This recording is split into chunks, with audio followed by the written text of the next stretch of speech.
Hello guys. और कैसे हो? सब बढ़िया है ना?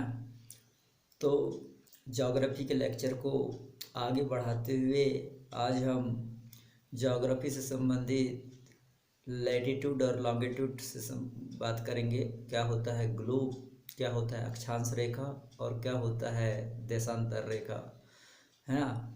तो आज हम ग्लोब,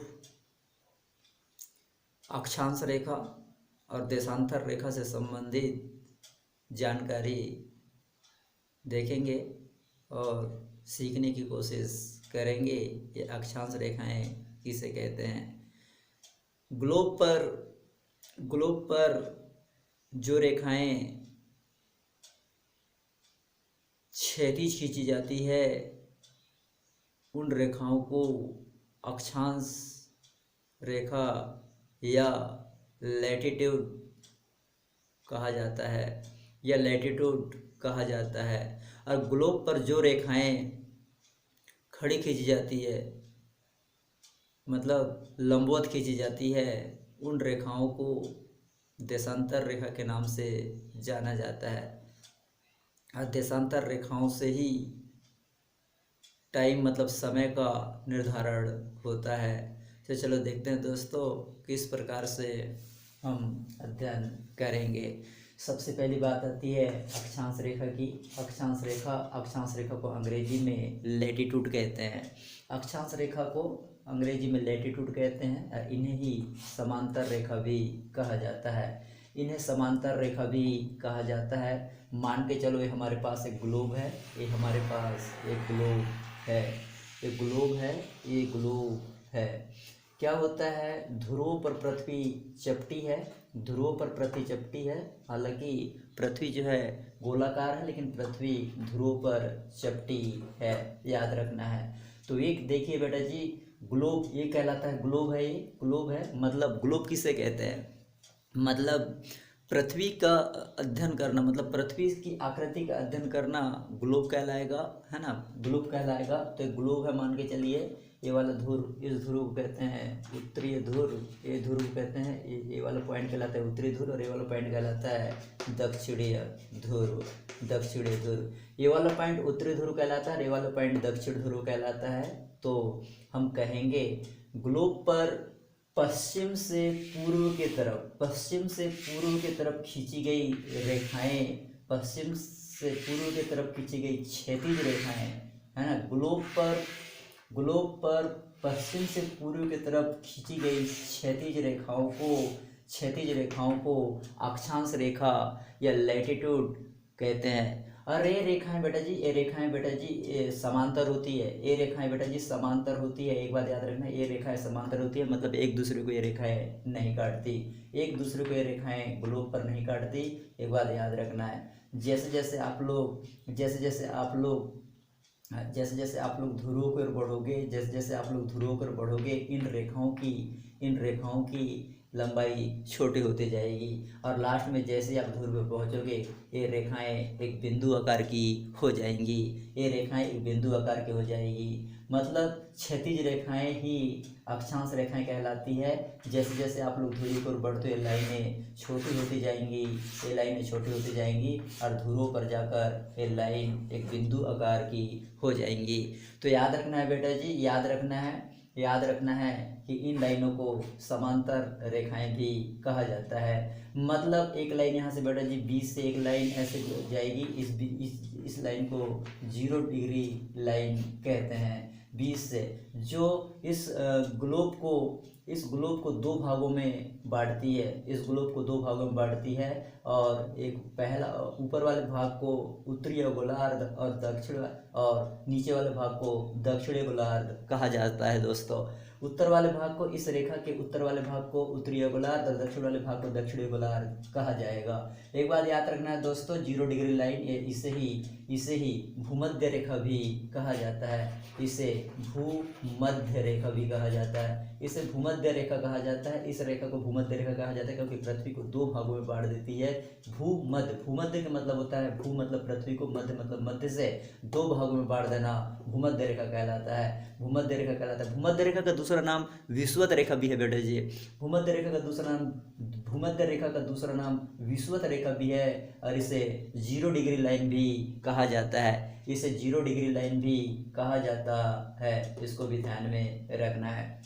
दूसरी बात ये देखिए 0 डिग्री है, आगे हम बढ़ेंगे तो 1 डिग्री आएगा, 2 डिग्री आएगा, 3 डिग्री, ऐसा करके आगे बढ़ेंगे, आगे 3 डिग्री 4 डिग्री आएगा। और जैसे ही 23.1/2 डिग्री नॉर्थ, 23.1/2 डिग्री नॉर्थ को कर्क रेखा के नाम से जाना जाता है दोस्तों। तो इसको भी जानो, परीक्षा में पूछ लेता है कि मतलब भूमध्य रेखा से 23.1/2 डिग्री नॉर्थ कौन सी रेखा कहलाती है? तो 23.1/2 डिग्री नॉर्थ कर्क रेखा कहलाती है, कर्क रेखा कहलाती है। अगर मैं भूमध्य रेखा से नीचे की ओर जाऊं तो 23.1/2 डिग्री साउथ, 23.1/2 डिग्री साउथ, इस रेखा को मकर रेखा के नाम से जाना जाता है। मतलब 23.1/2 डिग्री साउथ को मकर रेखा कहा जाता है। वैसे ही अगर मैं भूमध्य रेखा से आगे की तरफ 66.1/2 डिग्री पहुंचूंगा, जैसे ही मैं भूमध्य रेखा से आगे की तरफ 66.1/2 डिग्री पहुंचूंगा, 66.1/2 डिग्री नॉर्थ पहुंचूंगा, तो इसे कहते हैं बेटा जी, इसे कहते हैं आर्कटिक व्रत, आर्कटिक व्रत कहते हैं, आर्कटिक व्रत या उत्तर ध्रुव व्रत के नाम से जाना जाता है। इसे आर्कटिक व्रत या उत्तर ध्रुव व्रत के नाम से जाना जाता है। वैसे ही बेटा जी अगर मैं भूमध्य रेखा से 66.1/2 डिग्री साउथ की तरफ आगे बढ़ूं तो इसे अंटार्कटिका व्रत, अंटार्कटिका व्रत या दक्षिण ध्रुव व्रत के नाम से जाना जाता है, दक्षिण ध्रुव व्रत के नाम से जाना जाता है। भूमध्य रेखा या फिर विषुवत रेखा, भूमध्य रेखा या विषुवत रेखा से आगे अगर मैं 90 डिग्री आगे बढ़ूँ, 90 डिग्री आगे बढ़ूंगा, 90 डिग्री अगर आगे बढ़ूंगा तो मुझे 90 डिग्री अगर आगे मैं बढ़ता हूँ तो मुझे इस बिंदु को 90 डिग्री को मैं उत्तरीय ध्रुव के नाम से जानता हूँ, उत्तरीय ध्रुव के नाम से जानते हैं दोस्तों, इसे उत्तरीय ध्रुव के नाम से जानते हैं। वैसे ही अगर मैं विषुवत रेखा या भूमध्य रेखा के दक्षिण की तरफ, नीचे की तरफ अगर मैं 90 डिग्री आगे बढ़ूंगा तो इसे दक्षिण ध्रुव के नाम से जाना जाता है, इसे दक्षिण ध्रुव के नाम से जाना जाता है। और एक बात ये भी याद रखिए बेटा जी, और दो समांतर रेखाओं या दो अक्षांश रेखाओं के बीच, दो अक्षांश रेखाओं के बीच जो गेप होता है, दो अक्षांश रेखाओं के बीच जो गेप होता है वो समान होता है, क्योंकि ये समांतर रेखाएं हैं। दो अक्षांश रेखाओं के बीच के जो गेप होता है वो समांतर होता है और वो होता है 111.13 किलोमीटर। दो अक्षांश रेखाओं के बीच की दूरी हर हमेशा ग्लोब पर समान होगा, जो होगा 111.13 किलोमीटर। तो इसको भी ध्यान में याद रखना है बेटा जी, इसको भी ध्यान में याद रखना है। और दो समांतर रेखाओं या दो अक्षांशों के बीच को कटिबंध कहा जाता है। दो अक्षांशों के बीच को क्या कहा जाता है? कटिबंध कहा जाता है। तो दोस्तों इसको भी याद रखना है, दो अक्षांशों के बीच को कटिबंध के नाम से जाना जाता है, कटिबंध के नाम से जाना जाता है। दो अक्षांशों के बीच को कटिबंध कहते हैं, दो अक्षांशों के बीच को कटिबंध कहते हैं। दो समांतर रेखाओं के बीच के स्थान को कटिबंध के नाम से जाना जाता है। याद रखिए बेटा जी 23.1/2 डिग्री नॉर्थ और 23.1/2 डिग्री साउथ, ये वाले जो बीच के जो स्थान होता है, ये वाला जो स्थान होता है, मतलब 23.1/2 डिग्री नॉर्थ और 23.1/2 डिग्री मकर, ये बीच के जो स्थान होता है इसे उष्ण कटिबंध कहा जाता है, इसे उष्ण कटिबंध कहा जाता है, इसे उष्ण कटिबंध कहा जाता है। 23.1/2 डिग्री नॉर्थ और 23.1/2 डिग्री 66.1/2 डिग्री नॉर्थ के बीच के स्थान को शीतोष्ण कटिबंध कहा जाता है। 23.1/2 डिग्री नॉर्थ और 66.1/2 डिग्री नॉर्थ के बीच के स्थान को शीतोष्ण कटिबंध कहा जाता है, जबकि 66.1/2 डिग्री नॉर्थ और 90 डिग्री के बीच के जो स्थान होता है उसे शीत कटिबंध कहा जाता है, उसे शीत कटिबंध कहा जाता है। वैसे ही इधर पे भी देख लीजिए 23.1/2 डिग्री साउथ और 66.1/2 डिग्री साउथ के बीच के स्थान को शीतोष्ण कटिबंध कहा जाएगा, शीतोष्ण कटिबंध कहा जाता है दोस्तों। और इसको भी याद रखिए 66.1/2 डिग्री साउथ और 90 डिग्री साउथ के बीच के स्थान को शीत कटिबंध कहा जाता है, जहाँ हमेशा ठंडी रहती है। तो इन बातों को भी ध्यान में रखना है। दूसरी बात बेटा जी यहाँ पे देख लीजिए, यहाँ पे जो लाइन है 1 डिग्री करके 1 डिग्री 2 डिग्री 3 डिग्री करके ऐसा यहाँ पे 90 डिग्री है, मतलब यहाँ पे कितनी रेखा है बेटा जी, यहाँ से लेके इधर पे 90 रेखा, यहाँ पे 90 रेखा, और नीचे पे वैसे यहाँ से लेके 1 डिग्री 2 डिग्री तीसरी डिग्री ऐसा करके यहाँ पे भी 90 डिग्री है। मतलब 9 + 9 कितना हो गया बेटा जी, ये हो जाएगा 180 और बीच वाले लाइन जो कि अपन भूमध्य रेखा या विषुवत रेखा कहते हैं +1 हो जाएगा।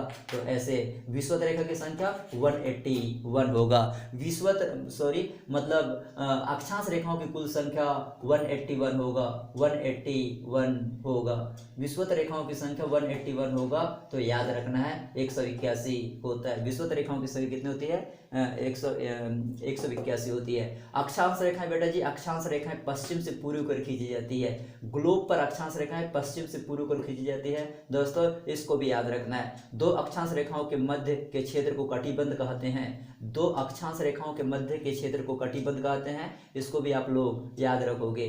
तो इन्हें अक्षांश रेखाओं के बीच के स्थान कटिबंध कहलाता है, इन्हें कटिबंध कहते हैं। तो इनको भी याद रखना है, इनको भी याद रखना है, इनको भी याद रखना है। तो कटिबंध किसको कहते हैं ये भी याद रखना है।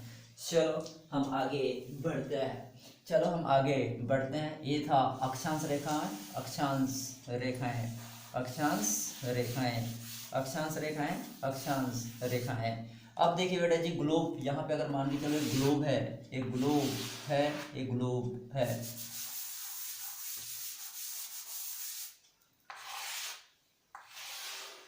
ये ग्लोब है और ये वाला उत्तरी ध्रुव होगा बेटा जी, ये उत्तरी ध्रुव होगा। और ये वाला क्या होगा, ये वाला दक्षिण ध्रुव होगा, दक्षिण ध्रुव होगा। उत्तरी ध्रुव को दक्षिण ध्रुव से मिलाने वाली रेखा, उत्तरी ध्रुव को दक्षिण ध्रुव से मिलाने वाली रेखा, उत्तरी ध्रुव से दक्षिण ध्रुव को, उत्तरीय ध्रुव से दक्षिण ध्रुव को मिलाने वाली रेखा को, उत्तरीय ध्रुव से दक्षिण ध्रुव को मिलाने वाली रेखा को, उत्तरीय ध्रुव से दक्षिण ध्रुव को मिलाने वाली रेखा को, उत्तरीय ध्रुव से दक्षिण ध्रुव को, उत्तरीय ध्रुव, उत्तरीय ध्रुव ये वाला है बेटा जी उत्तरीय ध्रुव, उत्तरीय ध्रुव से दक्षिण ध्रुव को, उत्तरीय ध्रुव से दक्षिण ध्रुव को मिलाने वाली रेखा को, मिलाने वाली रेखा को, उत्तरीय ध्रुव से दक्षिण ध्रुव को, उत्तरीय ध्रुव से दक्षिण ध्रुव को मिलाने वाली रेखाओं को देशांतर रेखा कहते हैं। देशांतर रेखा कहते हैं। देशांतर रेखा कहते हैं। देशांतर रेखाओं को लॉन्गिट्यूड के नाम से भी जाना जाता है। लॉन्गिट्यूड के नाम से भी जाना जाता है। देशांतर रेखाओं को लॉन्गिट्यूड के रूप में जाना जाता है क्योंकि एक ग्लोब पर ये रेखाएं लंबवत खींची जाती है, क्योंकि ग्लोब पर ये रेखाएं लंबवत खींची जाती है, ग्लोब पर ये रेखाएं लंबवत खींची जाती है। याद रखना है ग्लोब पर रेखाएं लंबवत खींची जाती है, ग्लोब पर रेखाएं लंबवत खींची जाती है, इसलिए इन्हें देशांतर रेखा कहा जाता है। देशांतर रेखा कहा जाता है। देशांतर रेखा या लॉन्गिट्यूड रेखा कहा जाता है। इन्हें गौर रेखा भी कहा जाता है। ये रेखाएं जो 20 है ना, ग्लोब में जो लंबवत होता है, जो 20 से जो रेखा गुजरती है उसे कहते हैं याम्योत्तर रेखा। याम्योत्तर रेखा कहते हैं दोस्तों, इसे याम्योत्तर रेखा कहते हैं। 20 से जो ग्लोब को 2 भागों में बांटती है, एक पूर्वी गोलार्ध ये कहलाता है, पूर्वी गोलार्ध और इधर कहलाएगा दक्षिणी, ये कहलाएगा पश्चिम गोलार्ध है ना। पूर्व गोलार्ध और पश्चिम गोलार्ध कहलाएगा और पश्चिम गोलार्ध कहलाएगा। अगर मैं इसको अक्ष मान के बेटा जी, अगर मैं इसको अक्ष मान के इसको अगर मैं अक्ष मान कर 360 डिग्री से अगर मैं राउंड लूँ, एक चक्कर कितने इसमें लगाएगा बेटा जी, एक चक्कर मतलब 360 डिग्री है ना, 360 डिग्री। अतः इधर पर इस याम्योत्तर रेखा के इस साइड में 180 डिग्री लाइन है और इस साइड में मतलब पश्चिम साइड में 180 डिग्री लाइन है और इधर पे पूर्व साइड में 180 डिग्री लाइन है। ऐसे टोटल जो लाइन होगी 360 होगी। मतलब है कि देशांतर रेखाओं की कुल संख्या 360 होती है। देशांतर रेखाओं की कुल संख्या 360 होती है।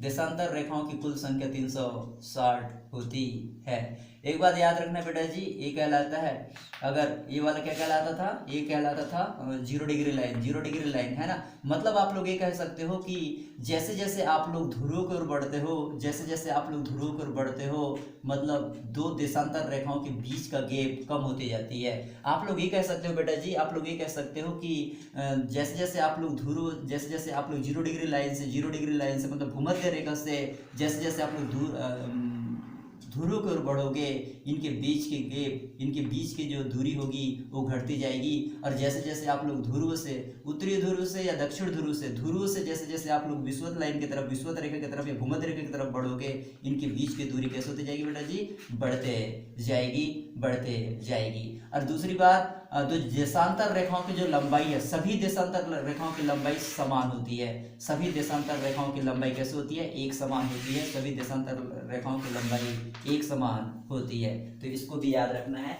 सभी देशांतर रेखाओं की लंबाई एक समान होती है, एक समान होती है। सभी देशांतर रेखाओं की लंबाई एक समान होती है। इन्हें मेरिडियन लाइन भी कहा जाता है, इन्हें मेरिडियन लाइन भी कहा जाता है। पृथ्वी के उत्तर एवं दक्षिण ध्रुव को मिलाकर, पृथ्वी के उत्तर एवं दक्षिण ध्रुव को मिलाकर खींची जाने वाली काल्पनिक रेखाओं को देशांतर रेखा कहते हैं। पृथ्वी के उत्तरीय ध्रुव, पृथ्वी के उत्तरीय ध्रुव और दक्षिण ध्रुव को मिलाकर खींची गई रेखाएं, दक्षिण ध्रुव को मिलाकर खींची गई रेखाएं, दक्षिण ध्रुव, उत्तरी ध्रुव और दक्षिण ध्रुव को मिलाकर खींची गई रेखाएं, रेखाओं को देशांतर रेखा के नाम से जाना जाता है। देशांतर रेखा कहा जाता है, देशांतर रेखा कहा जाता है, देशांतर रेखा या लॉन्गिट्यूड कहा जाता है। Longitude, longitude line, longitude line या देशांतर रेखा कहा जाता है। देशांतर रेखा को याम्योत्तर रेखा भी कहा जाता है, देशांतर रेखा को याम्योत्तर रेखा भी कहा जाता है, याम्योत्तर रेखा भी कहा जाता है। देशांतर रेखाओं को याम्योत्तर रेखा भी कहा जाता है दोस्तों, तो इसको भी ध्यान में रखना है।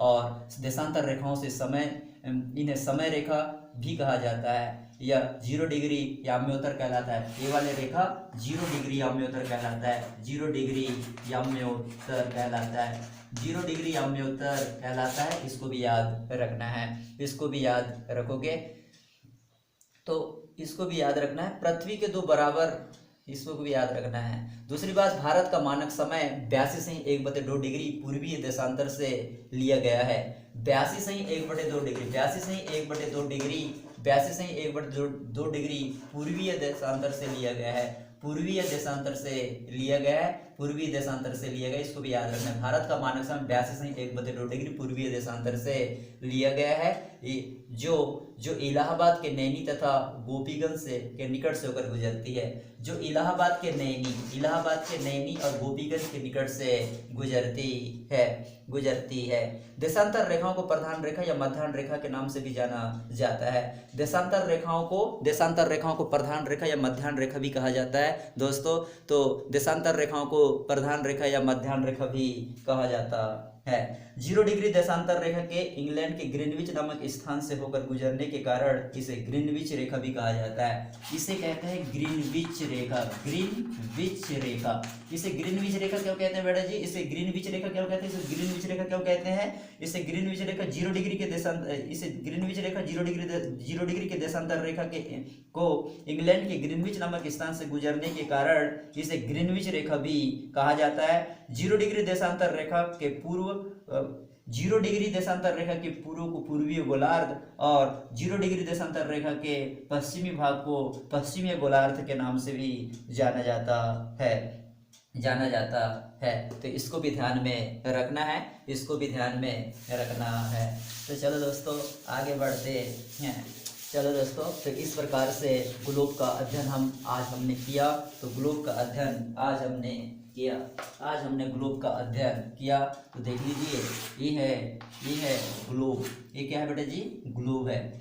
ये है ग्लोब, ये है ग्लोब। ये जो रेखा है बेटा जी, ये जो रेखा है इसे कहते हैं भूमध्य रेखा, भूमध्य रेखा, भूमध्य रेखा या 0 डिग्री जीरो डिग्री रेखा, जीरो डिग्री रेखा या विषुवत रेखा, इसे ही कहा जाता है विषुवत रेखा, विषुवत रेखा, इसे भी विषुवत रेखा कहा जाता है, इसे ही विषुवत रेखा कहा जाता है। इधर पे 23.1/2 डिग्री नॉर्थ, इसे कहते हैं कर्क रेखा, कर्क रेखा, कर्क रेखा कहते हैं। वैसे ही इधर पे 23.1/2 डिग्री साउथ, इसे कहते हैं मकर रेखा, मकर रेखा। याद रखना है, याद रखना बेटा जी, एक कर्क रेखा मकर रेखा कहलाएगा।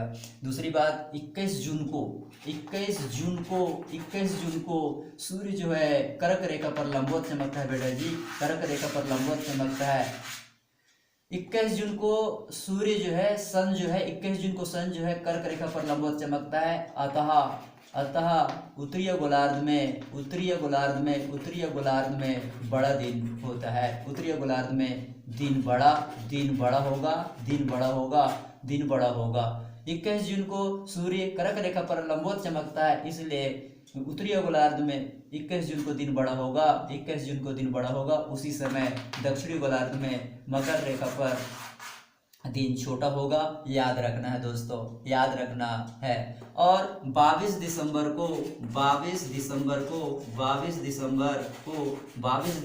को सूर्य जो है मकर रेखा पर लंबवत चमकता है, तब 22 दिसंबर को जब यहाँ लंबवत चमकेगा तो यहाँ दिन बड़ा होगा, और इसी समय 22 दिसंबर को उत्तरीय गोलार्ध में दिन छोटा होगा और यहाँ पे शीत ऋतु होगी। इसको भी ध्यान में याद रखना है। आगे क्या होता है बेटा जी, आगे 66.1/2 degree, 66.1/2 degree north, 66.1/2 degree north को आर्कटिक रेखा कहते हैं, आर्कटिक रेखा कहते हैं। वैसे ही 66.1/2 डिग्री साउथ को 66.1/2 डिग्री साउथ को अंटार्कटिका रेखा कहते हैं, अंटार्कटिक रेखा कहते हैं, या दक्षिण ध्रुव व्रत कहते हैं, इसे उत्तरीय ध्रुव व्रत कहते हैं। और 90 डिग्री साउथ को दक्षिण ध्रुव कहते हैं, और 90 डिग्री उत्तर को उत्तरीय ध्रुव कहा जाता है, दूसरी बात, ये जो है जब सूर्य जो है भूमध्य रेखा पर चमकता है, लंबवत चमकता है, जब सूर्य भूमध्य रेखा पर या जीरो डिग्री लाइन पर या विषुवत रेखा पर लंबवत चमकता है, तब दिन और रात बराबर होते हैं, दिन और रात बराबर होते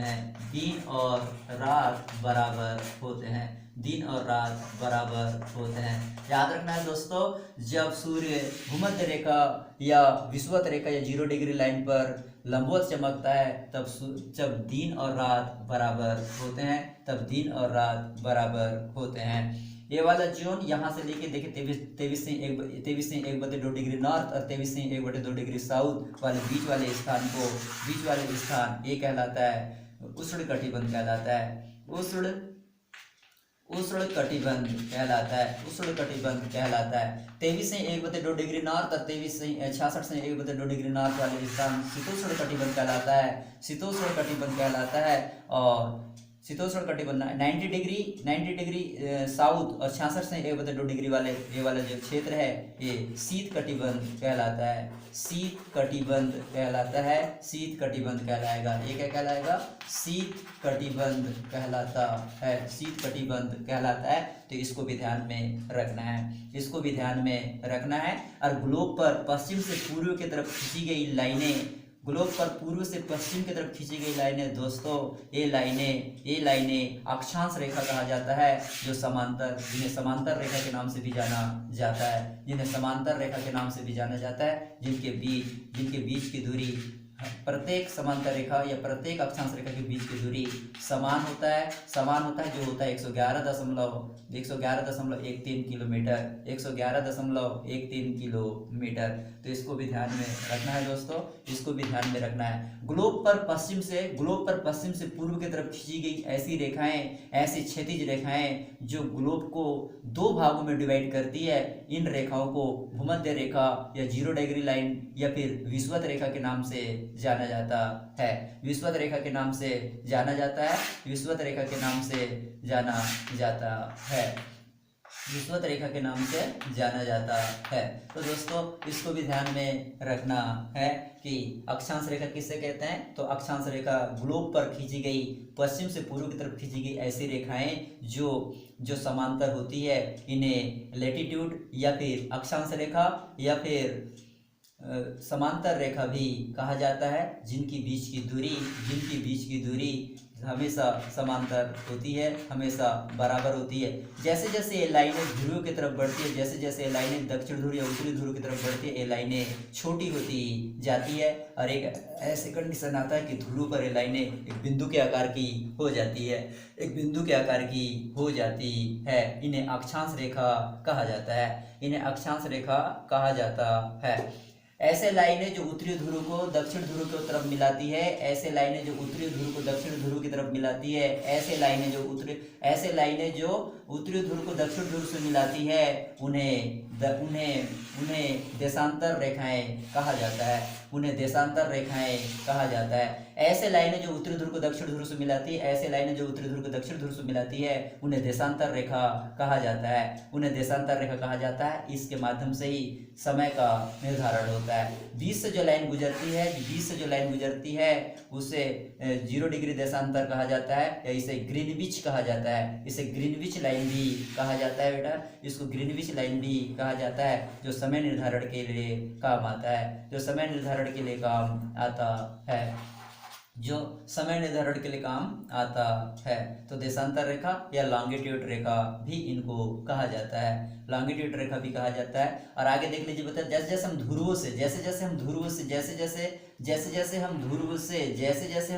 से भूमध्य रेखा की ओर गुजरते हैं, एक गेप जो है बढ़ती जाती है, इधर ध्रुव की तरफ गेप कम होती जाती है, जैसे जैसे हम भूमध्य रेखा की तरफ गुजरते हैं तो गेप जो है बढ़ती जाती है, और भूमध्य रेखा पर एक गेप अधिकतम होती है, भूमध्य रेखा पर एक गेप अधिकतम होती है। और दूसरी बात, देशांतर रेखाओं की लंबाई, सभी देशांतर रेखाओं की लंबाई एक समान होगी बेटा जी, सभी देशांतर रेखाओं की लंबाई एक समान होती है। तो आज का वीडियो लेक्चर यहीं समाप्त करते हैं, और आज की वीडियो लेक्चर यहीं समाप्त करते हैं। धन्यवाद, थैंक यू।